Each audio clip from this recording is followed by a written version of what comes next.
everyone. It's episode 306. 306, that's a lot. And this week was, speaking of grace, was episode 100.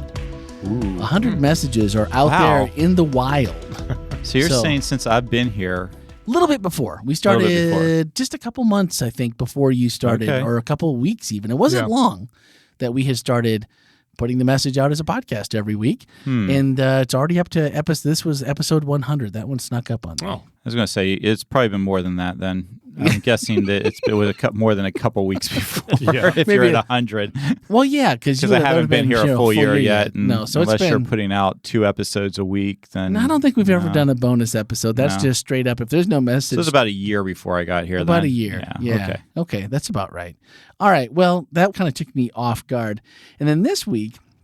It's nice because it hasn't been since, 2 or 3 weeks since church retreat. I've lost track now. 2. Yep. So Jeff is back with us, and I don't know what's happened to the last couple of weeks. It was my wife's birthday this week, and so you know how there's planning, there's people. Happy birthday, Heather. Yeah. We brought in outside talent from the homeland, the motherland of Wisconsin, and one of her favorite cousins surprised her after church.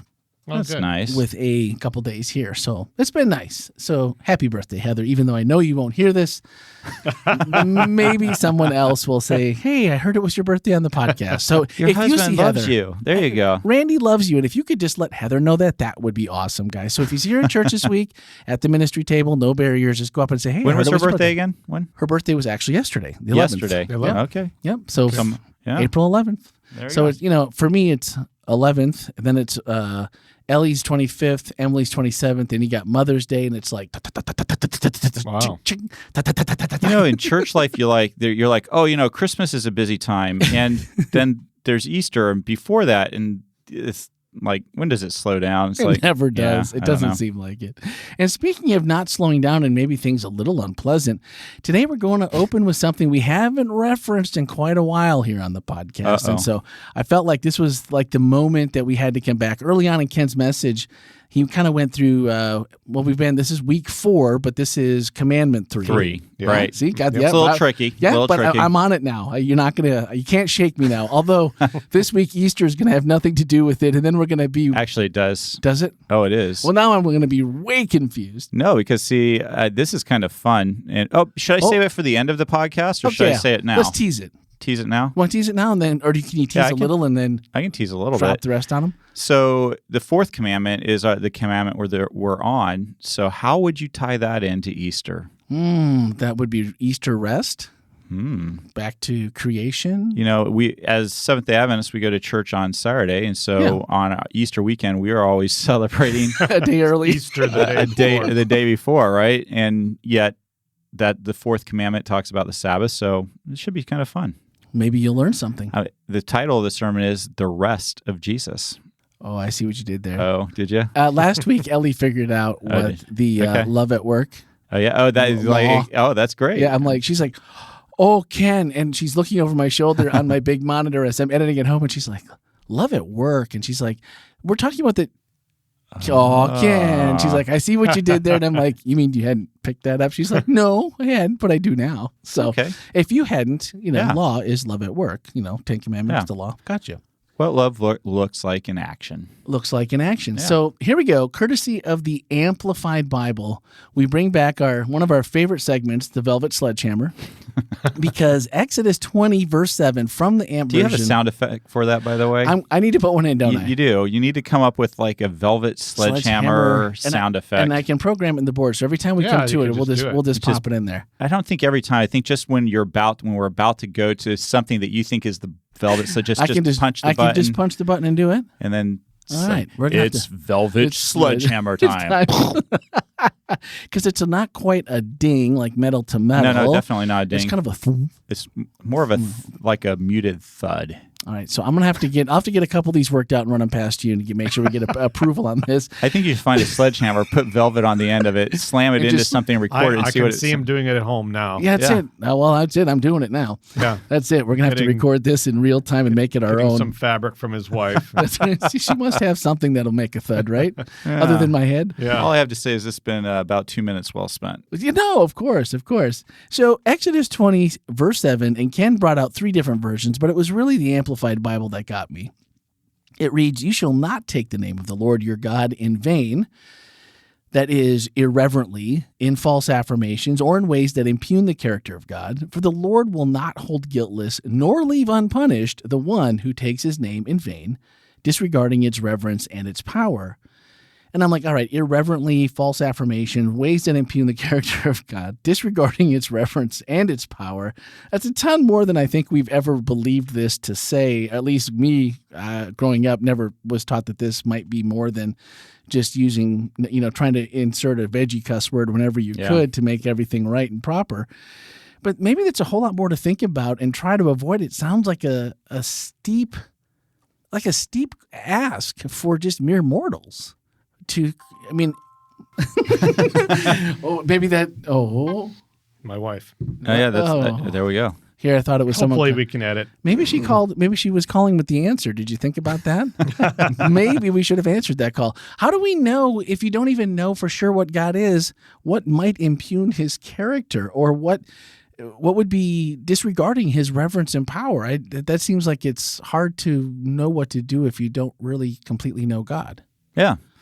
And that's why I think that it's where Jesus takes all the commandments, right? When he starts talking about, to hate somebody is to murder them, so on and so forth, it's one of those things that the 10 Commandments are so much deeper than they seem on the surface level. And so I think it's not a bad thing for us to be aware of that. I think it's also not a bad thing for us to be aware that this is the reason why we need Jesus, because the Pharisees thought that by just following the letter of the law, that they were following the law. They thought that they were sinless, they were guiltless.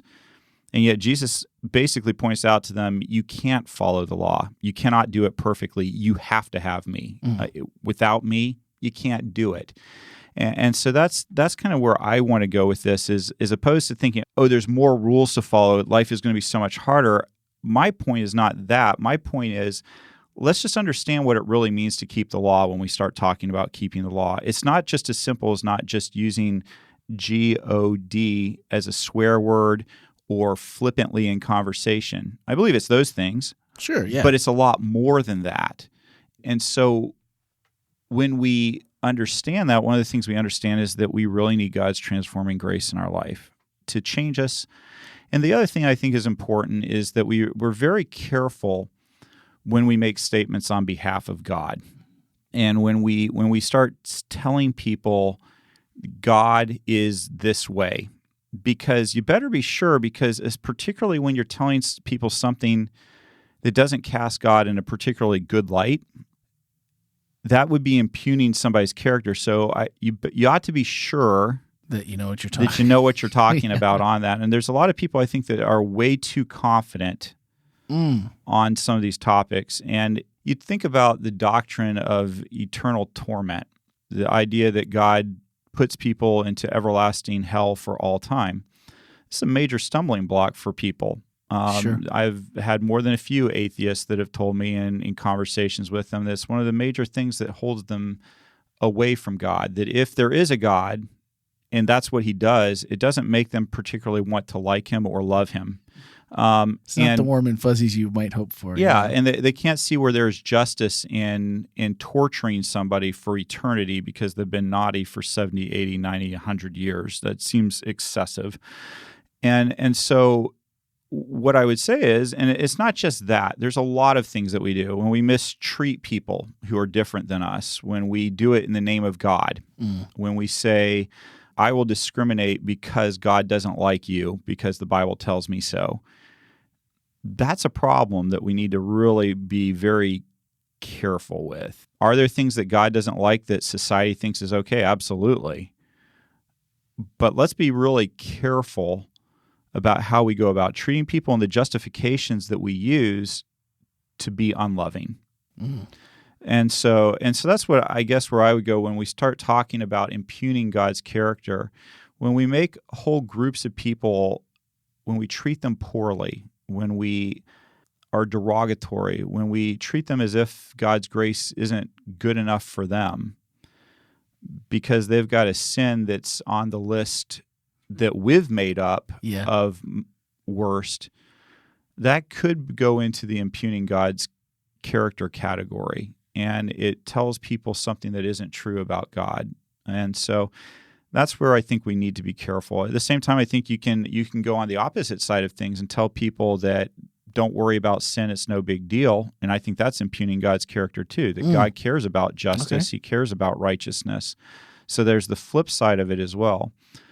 Anyway, those are all thoughts that kind of roll around in my head as we start talking about what it means to take God's name in vain. Because as we talked about in the sermon, taking somebody's name in ancient times, it wasn't just saying, "Oh, Jeff."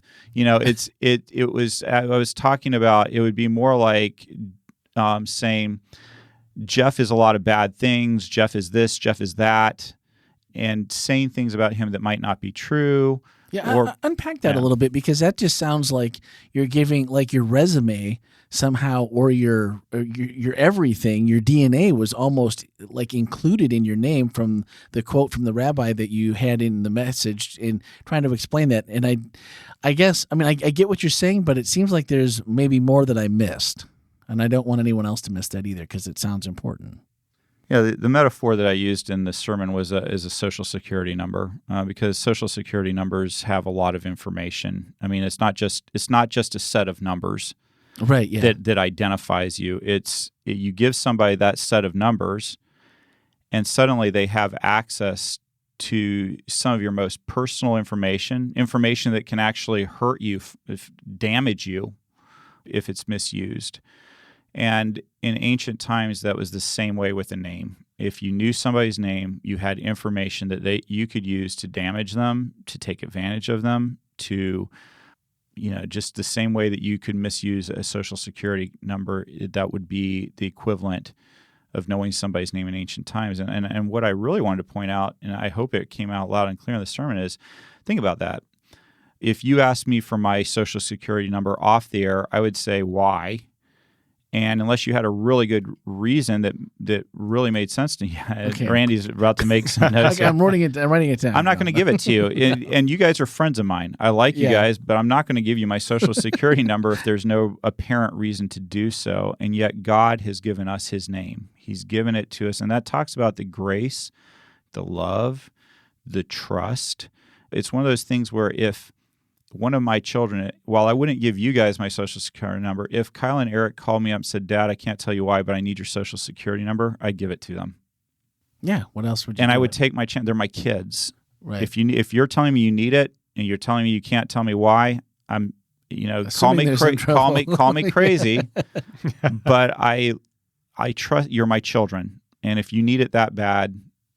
Here we go. And that's the cool thing. That's the way God looks at us. He gives us that kind of trust, that kind of love.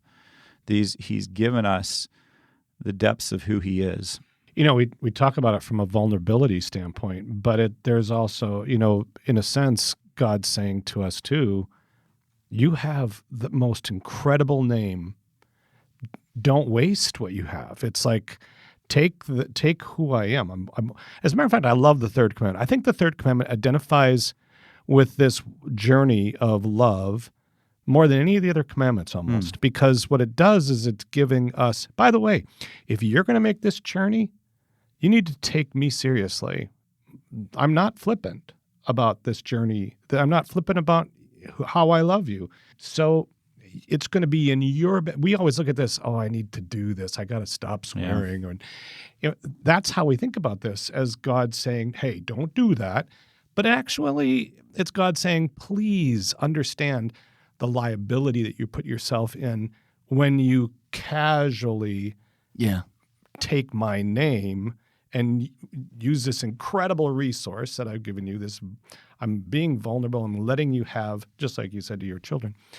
I probably would do the same exact thing. If it's people that I know that I trust or I want to trust, and I believe that I would be that vulnerable. It's like, Tammy and I have talked about this, but I don't carry a gun because I think if I were to ever shoot somebody, even if it was a criminal in my house, I'd still have to live with something.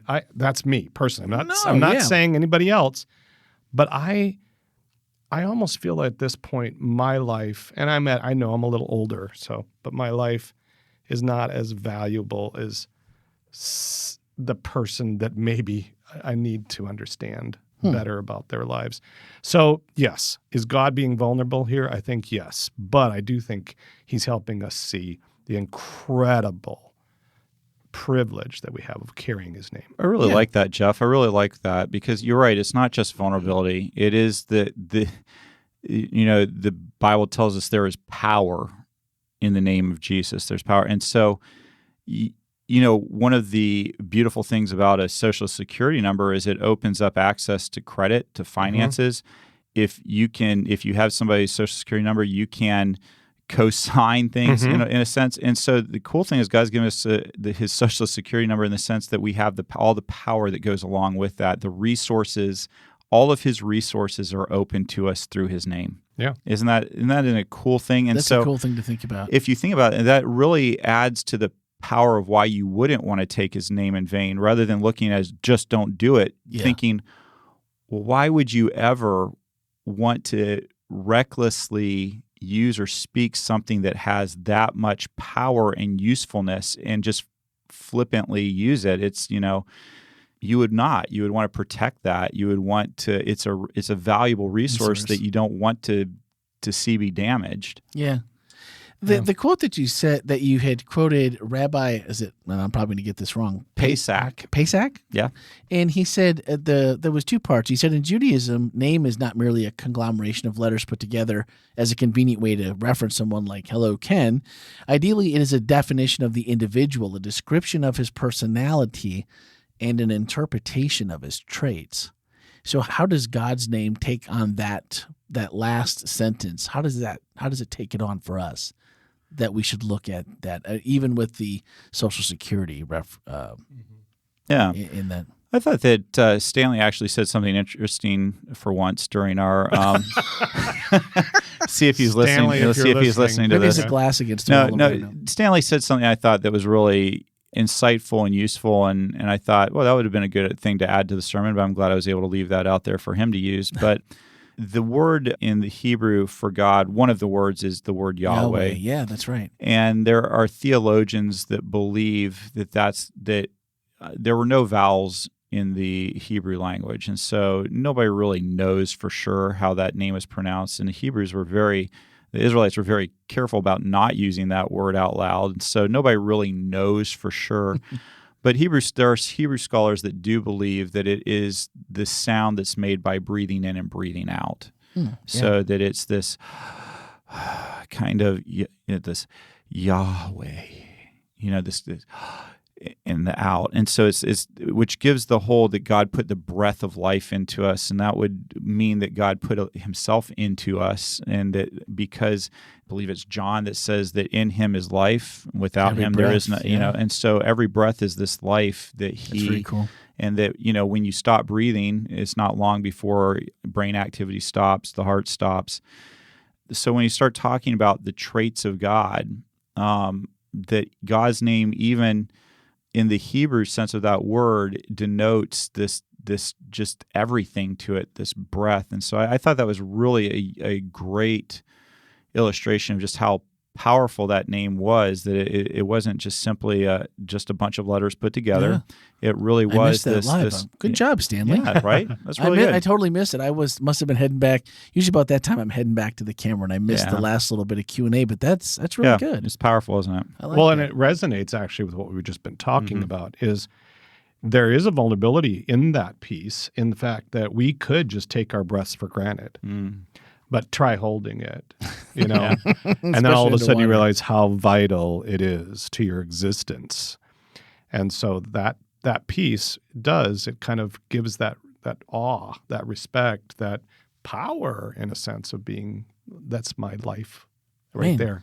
You guys are teeing these up left and right, because my next question, Ken set the last one up, but you talked about the awe and the wonder of God that we have, and how do you see that balance, though, between that awe and wonder and respect versus the value we place on a personal relationship? And not that not all my friends. How many friends do you have that create awe and wonder in you? I don't have a lot of those that I'm just like super awed by what they are. Maybe you should stop and get consider your friends a little- better friends. become a little bit. No.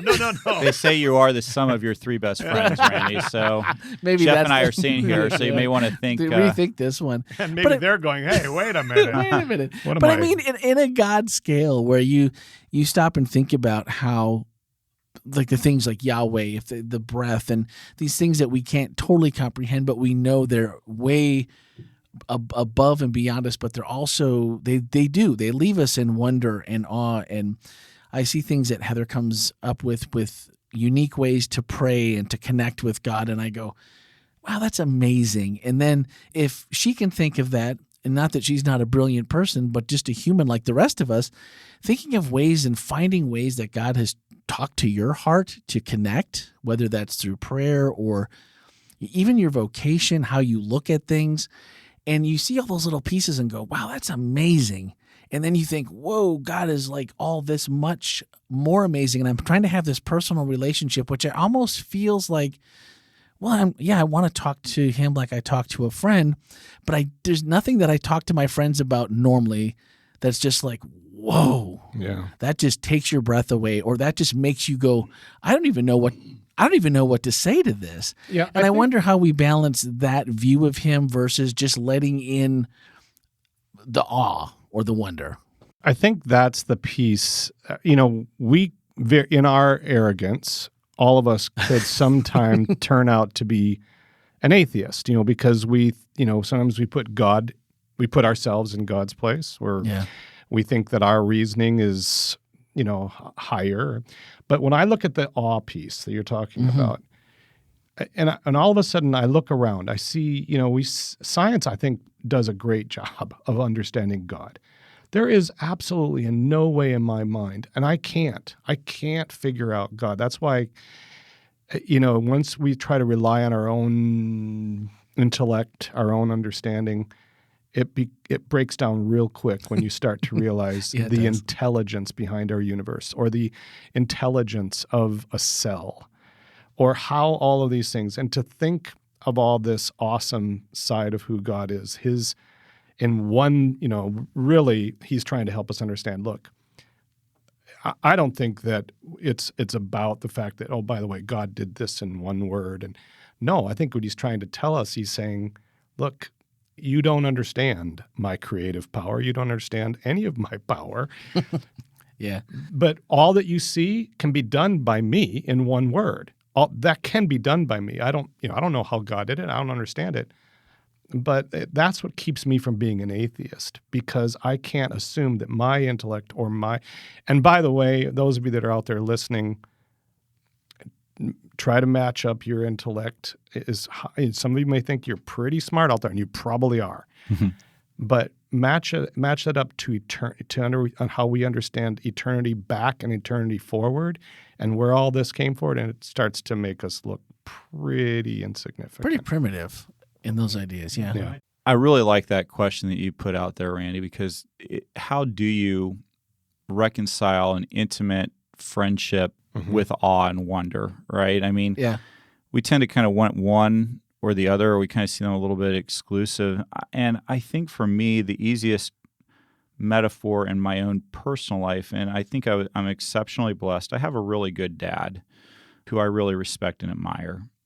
And I think that one of the things that helps me understand God is that I always had a pretty healthy fear of my father, if you will. I knew unequivocally that my dad loved me, but I also knew unequivocally he was not going to be slow to spare the rod if it was needed. If he was not going to be slow to correct me, but I always knew that when he did it, it wasn't because he was angry or being malicious or trying. And so I've always viewed my dad as someone I really respect, that I have a deep and intimate relationship with.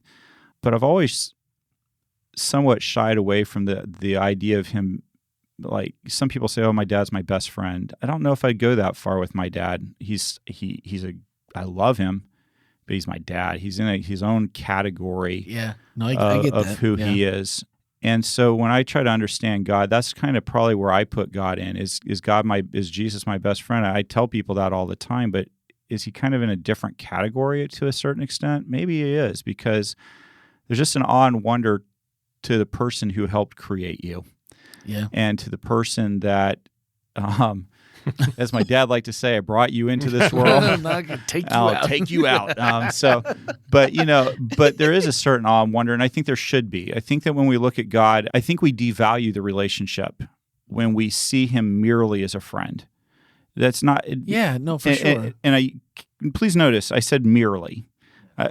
God should be a friend. God, I think, desires friendship with us. And yet I think that if we see him just as a friend, we miss out on some of the beauty that we could have in our life if we viewed him also with awe and wonder as the creator, almighty God, and that we take our shoes off when we're walking on holy ground, because we recognize there's something just beyond normal friendship there. And I think I think that the other part we need to, that people tend to like to go into one ditch or the other. It's like, well, he's my best friend, or he's all awe and wonder, he's ununderstandable, he's not a friend, just and I think you miss out on that end of things too. If you don't view God as a friend, if you don't view him as longing for intimacy with you, you've missed out also on an incredibly important dynamic of God, that when we look at the scriptures, we see God often referring to himself as a lover, as a mother, as a father.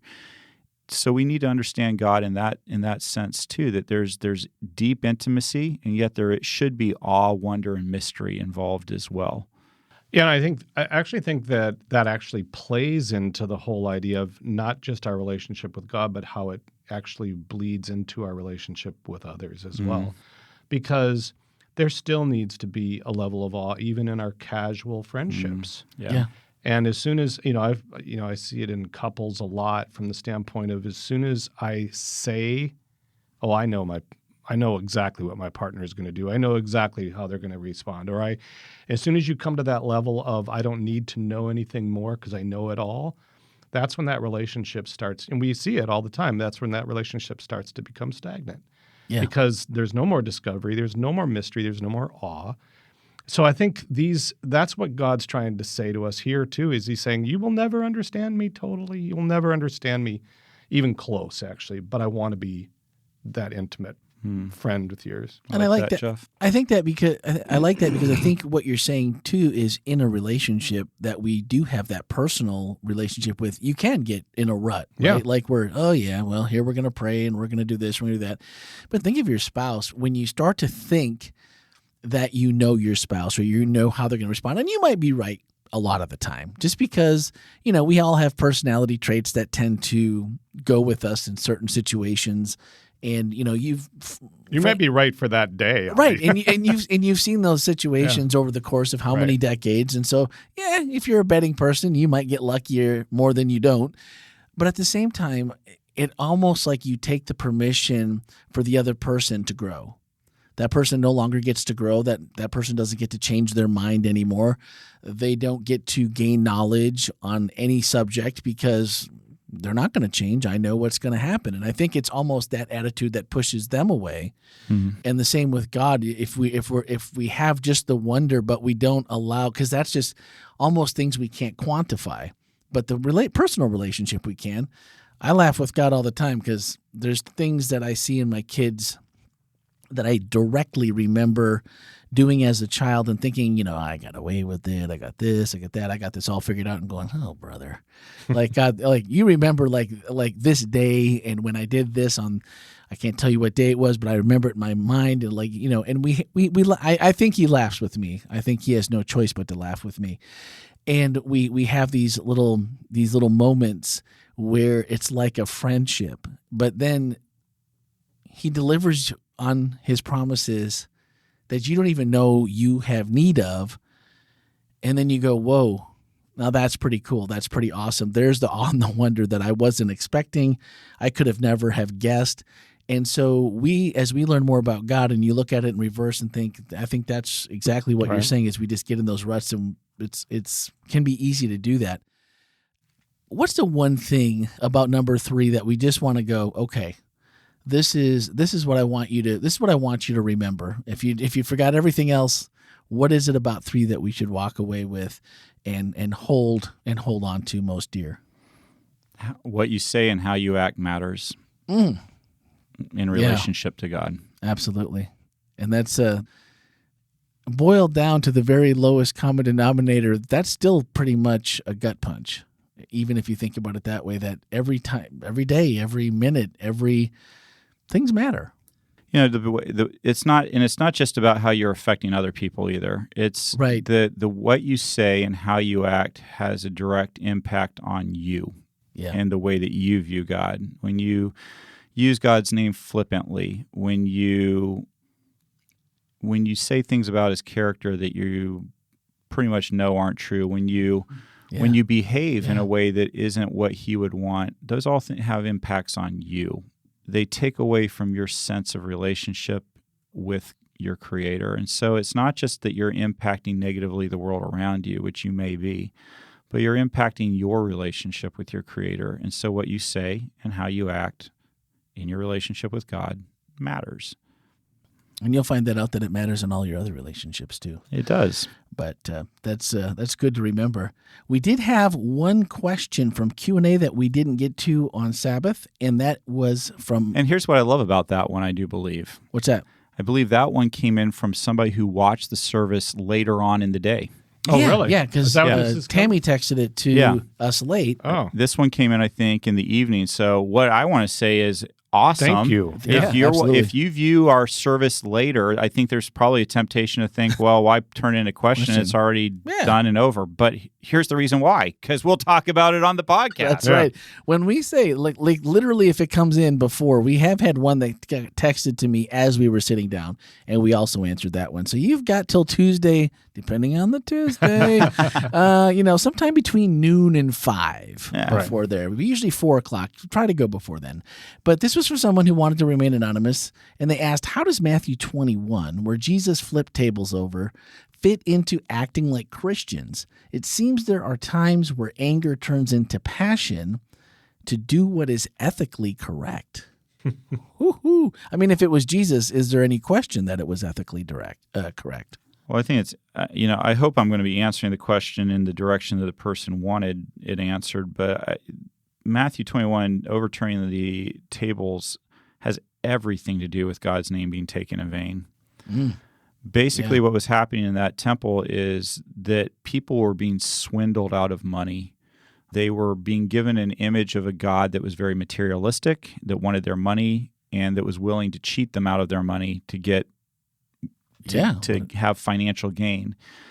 And that is a pretty ugly picture of God. It's basically, if you've got money, you're good. If you don't have money, oh well. Sorry about that. And so it made Jesus angry because God's name was being taken in vain by these people in God's own temple. And so Jesus did something about it. Yeah. And it did turn into passion. That's how passionate Jesus took God's reputation, God's name to be. He uses the text, I believe, out of Isaiah that says that you have turned my house into a den of thieves. It was supposed to be a house for all the nations to come and worship, but you've turned it into something ugly and obscene. And so Jesus really cared about that. And so, are there times where certain behaviors that we wouldn't normally expect to see, God says, that's probably the time and the place for it? Yeah, absolutely. Well, let's hope we don't see Ken flipping tables anytime soon over at WholeLife. Coffee tables. The coffee tables. Yeah. Coffee table, decaffeinated coffee tables. Yeah.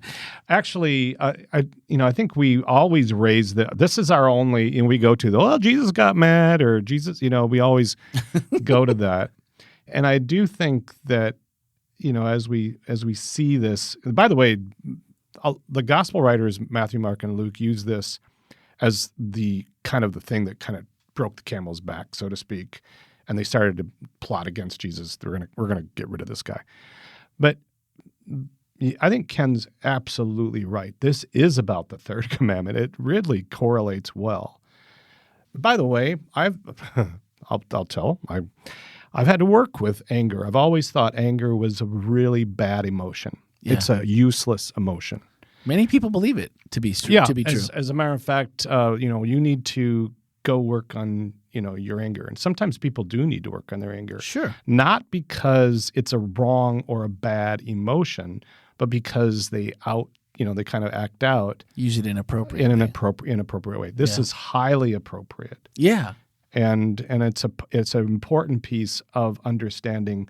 As a matter of fact, if Jesus wouldn't have done that, then we probably wouldn't understand the depth of this third commandment. Yeah.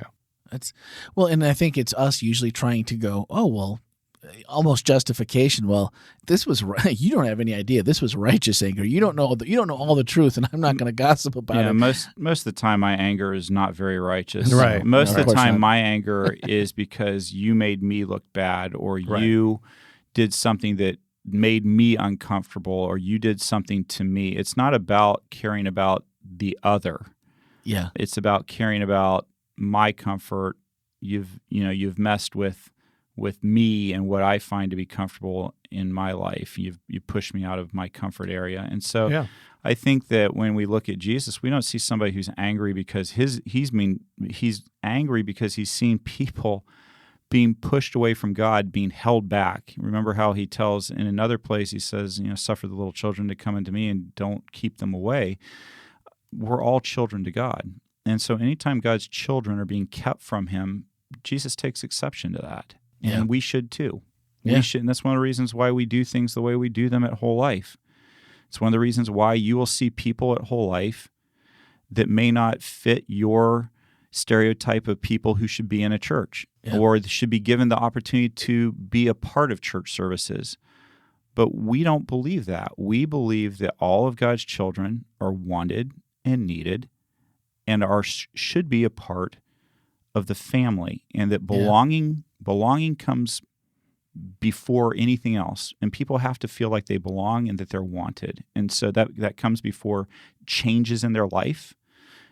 It comes before anything else. And so this is what makes God passionate. It should be what makes us passionate, taking barriers out of the way of people getting access to God. Because what happens is we put people on the outside of the temple, and we say, come to a human being who's going to help you fix your problem, and then you can come to God, and then we'll let you into God's presence. Yeah. And that's a backward process. Come to Jesus, the only one who can really change you, and then go ahead and worry about that other stuff. But it's Jesus that changes. It's not Ken that changes people. No. It's Jesus that changes people. And hopefully God works through me. Yeah, absolutely. But the point is, we make a big mistake when we keep people on the fringes and we think that we can fix them and then they'll be good enough to come to God, or they can fix themselves and then they'll be good enough to come to God. It's God that does the changing. No. And so people need to be allowed into God's presence. And then it's interesting how God changes people in his time and his way on his schedule. In ways you might not have guessed. Yep. I love it. Well, and that was one of our whole life reflections. Good question. Great question. Is there a time you've ever seen someone act in a way that kept someone else from liking God?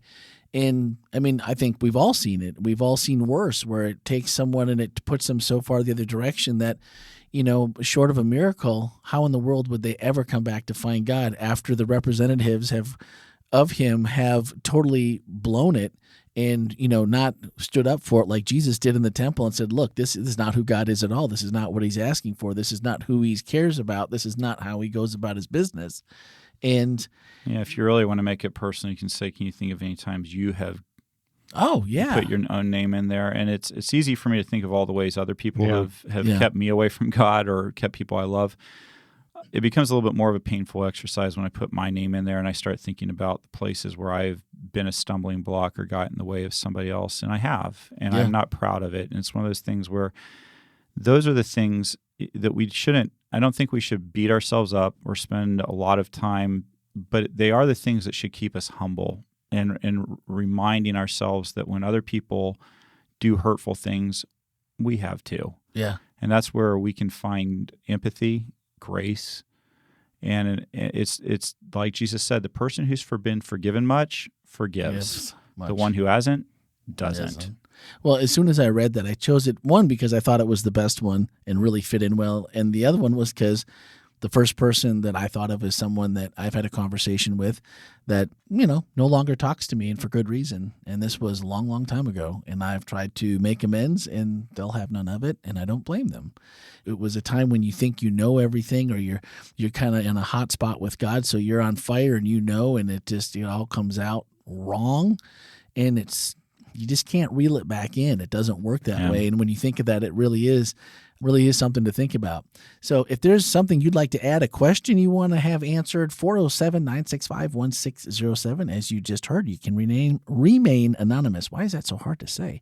Or podcast at WholeLife.church, and we'll catch it next week on next week's episode. We'll never leave a question behind. Like, no man left behind, no question left behind. That's a promise. It may take us a month to get to it, but we'll get there eventually. It's happened in the past, so it has happened, but we won't. I promise. We won't leave, and we haven't done it. Just quick shout out. It's Easter weekend, right? It is. Easter weekend. So we'd love to see you at church. And this we have a very special program. In fact, this morning was going over with the worship team all the plans that have come together. It's going to be amazing. Sounds so wonderful. Just invite you to WholeLife Church. Invite your friends. Invite your family. Be at WholeLife Church this Saturday, 9:30 and noon. Yeah. Those two times are. Eastern Standard. And I would just say, if you want to be sure to have good seating inside the sanctuary, Barbie told you how to do it. Probably the 9:30 one's going to be the one that. But now that I say it, who knows? Maybe that'll be the one that's overcrowded. I don't know, but. But be there. And the other thing I think, Jeff, that we ought to go ahead and also just plug is we have our ministry fair going on for the last weekend. And I think it's worth just saying that, one of the values that we have at Whole Life is service. That's one of the things that is a part of the DNA of WholeLife Church and being a part of WholeLife Church. And so this is a great opportunity to find ways that you can be of service at WholeLife Church. Yeah, and if you think that you're not going to be included in that piece and the service only happens in the building, that's not true. We actually have online service opportunities. Yep. Lots of ways to be involved. There was a lot of people at the tables last week when I was here, so I'm sure it will be equally as much. And first service is kind of my favorite anyway. We get to see Ken take the rough version and meld it all into something. Second service, you get a chance to kind of redirect if you need to, but first service is more fun. You just never know what's going to happen. Yeah. Second, you've already, you kind of, it's like, now he's calm, he's relaxed. I like the more anxious Ken in the morning. Ooh. He's not like. So you feel like there's a difference between in the way that I present. Like I'm more laid back for second service. Well, second service is just, and that's just human nature. You're just a little more relaxed because I've already been through it. I made it through. What could possibly go wrong? First service, you never know. It's more intrigue. So the interesting thing for me is I actually prefer first service myself. Yeah. Yeah, because it's fresh. It's the first time around. The second service for me is like, because I'm the type of person, I hate preaching the same sermon twice. I really do. And it's not that, obviously I do it every week.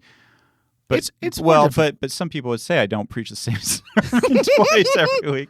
Well, in some degree. If you want to know why, it's because I you get do bored. change things up. I do. Yeah, you do. But so, Barbie told you to be there at first service because it probably will be less crowded. So definitely come to first service. That was a little shout out to my girls who did the announcements last week via Barbies. So, and then one final thought. Ken said at the end of his message, what we say about God through our words and actions either brings us and those around us closer to God or pushes us and others away. And that's what we just said before that, but one extra time never hurts for the people in the back and for the guy talking behind the microphone. It's always a good look inward. So Easter, the rest of Jesus, don't miss it this week at WholeLife Church. Thanks for listening, everyone. Share. Continue to do it. Lots of downloads and listens we've seen in the last couple of weeks because you guys are sharing it. Absolutely love it. Have a great week.